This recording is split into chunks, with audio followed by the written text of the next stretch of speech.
मी सध्या महाराष्ट्र पॅव्हलियन बाहेर आहे आणि ज्या ठिकाणी दावोसमध्ये महाराष्ट्राचं वेगळं पॅव्हलियन आहे त्या ठिकाणी वेगवेगळे एमओयू साईन केले जात आहेत। आपल्यावर MMRD commissioner Sanjay Mukherjee sir आहेत। सर, कशा पद्धतीने रिस्पॉन्स मिळते? कारण गेल्या वेळी जवळपास 15 लाख कोटीची इन्व्हेस्टमेंट आणि एमओयू झालेले होते। आता काय परिस्थिती? आता MMRDA जे आहे ते मुंबईमध्ये जे मोठे इन्फ्रास्ट्रक्चर प्रकल्प आहे ते आणि संपूर्ण मुंबईच्या बाहेरच्या 6,800 स्क्वेअर किलोमीटरचं विकासाचं काम करत आहे। अशा विकासाचं काम करत असताना आपल्याला गुंतवणूक जी आहे ते गुंतवणूक घेणे आवश्यक आहे। पण या गुंतवणुकीच्या दृष्टिकोनातून MMRDA बरेच वर्षापासून म्हणजे गेल्या 2 वर्षापासून आम्ही प्रयत्न करतो। सर्वात प्रथम आपण वर्ल्ड इकॉनॉमिक फोरम बरोबर एक मेमोरँडम ऑफ कोलॅबोरेशन केलं आणि मी आपल्याला सांगू इच्छितो की माननीय मुख्यमंत्री यांच्या नेतृत्वाखाली पहिला पॅरास्टेटल संपूर्ण जगात म्हणजे नॉर्मली वर्ल्ड इकॉनॉमिक फोरम राज्य सरकार आणि केंद्र सरकाराबरोबर अग्रीमेंट्स करतात। पहिला पॅरास्टेटल त्यांनी आपल्याबरोबर 2023 ला केले। त्यावेळेस आपण 3 MOUs केले। ते 3 MOUs आज कार्यान्वित आहेत। गेल्या वर्षी आपण $40 बिलियन इन्व्हेस्टमेंट रेज केलं आणि ते सगळे इन्व्हेस्टमेंट जे आहे ते ऍक्टिव्हेट केले।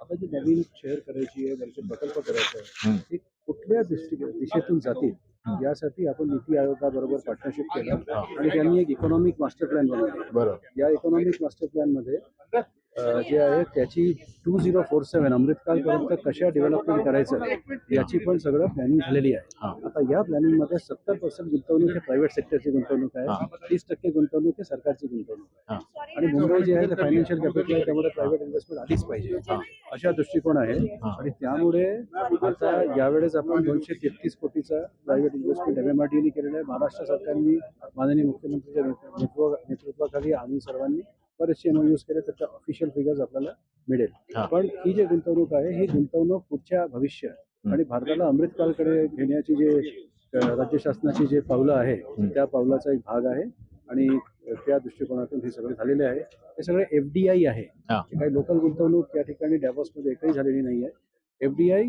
विथ अन इंडियन पार्टनर अशा प्रकारे या ठिकाणी सगळे MOUs झालेले आहे। आत्ताच आपण बघितलं Swiss India chamber of commerce यांच्याबरोबर आपण एक MOU केला। या MOU मध्ये स्वित्झर्लंडचे अँबॅसेडर मॅडम हे स्वतः उपस्थित होते आणि त्यांचे सगळे स्विस इन्व्हेस्टर्स जे आहेत इन्व्हेस्टर्स उपलब्ध होते। अशाच प्रकारे आपण इटालियन चेंबर ऑफ कॉमर्स बरोबर केलं आणि बाकी टॉप जे वर्ल्डचे सगळे टॉप एजन्सीज आहेत जसे ब्रुकफील्ड आहे, कॅनेडियन आहे, टिलमन आहे, अमेरिकन आहे, तो ब्लॅक आपले टेमॅसेक आहेत, ते सिंगापोरियन आहे, अशा वेगवेगळे देशातनं संपूर्ण जगातनं प्रायव्हेट गुंतवणूक जे थेट बाहेरून येतील FDI याची MOU आज या ठिकाणी MMRDA माननीय मुख्यमंत्री यांच्यासमोर आज एक्झिक्यूट केलं आहे।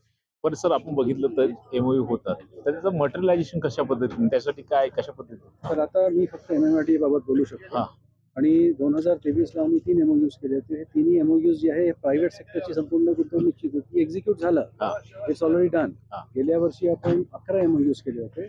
या 11 MOUs पैकी 10 MOUs ऍक्टिव्हेटेड आहे आज आणि यावेळेस आम्ही ऍक्च्युली फायनान्शियल MOUs फार कमी केलेले आहेत। आम्ही फायनान्शियल MOUs फक्त 14 केलेले आहेत। पण हे सगळे फायनान्शियल MOUs जे आहे ते आपण बघणार की हे एक्झिक्यूट होणार। फक्त एवढं की आम्ही इन्फ्रास्ट्रक्चर डेव्हलपमेंटमध्ये आहोत। Infrastructure is a long term project, त्यामुळे हे MOUs ची ड्युरेशन जी आहे 10 वर्षाची आहे। ते काही लगेच उद्या खर्च होणार नाही, त्याच्यामध्ये पूर्ण प्रोसेस करून आपल्याला इन्फ्रास्ट्रक्चर डेव्हलप करायची आहे, एरिया डेव्हलपमेंट करायची आहे, विकसित भारताकडे विकसित महाराष्ट्राकडे जायचं आहे त्या दृष्टिकोनातून। धन्यवाद आमच्याशी सर बोलल्याबद्दल। तर हे होते संजय मुखर्जी सर आणि ज्या पद्धतीनं महाराष्ट्रामध्ये जास्तीत जास्त गुंतवणूक घेण्यासाठी मॅग्नेटिक महाराष्ट्र अंतर्गत वेगवेगळे नियोजन केले जातात आणि MOU साईन केले जातात, त्या संदर्भात त्यांनी माहिती दिलेली आहे आणि कशा पद्धतीनं हे MOU प्रत्यक्षात येतील यासाठी सुद्धा प्रयत्न केले जातात। Sunil Kale, TV9 Davos, Switzerland.